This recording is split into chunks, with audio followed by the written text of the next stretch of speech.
15-20 दिन नए आए हैं। 15-20 साल 15-20 साल से आप मिर्ची काट रहे हैं।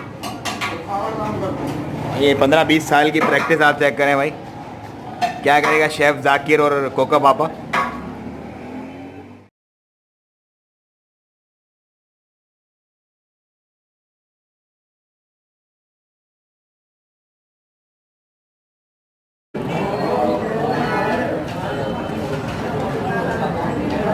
ये जगह हैदराबाद की चंद कदीम खाने की जगहों में से एक है और बेस्ट हलीम एंड बिरयानी यहाँ पे मौजूद है।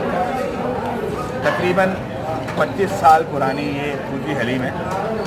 पहले इन्होंने एक छोटे से रेड़े से स्टार्ट किया था अपना स्टार्टअप और आज माशाल्लाह इनकी 3 बड़ी बड़ी शॉप्स हैं। ये जो आप एक देख रहे हैं यहाँ ये लोग सर्व करते हैं हलीम और बिरयानी। इसी तरह एक बिल्कुल रोड के उस तरफ है जो फैमिली हॉल है बहुत बड़ा। खाने का टेस्ट इनका अब वैसा नहीं रहा जैसा था, but still they are doing well. और हलीम बेसिकली इनकी स्पेशलिटी है।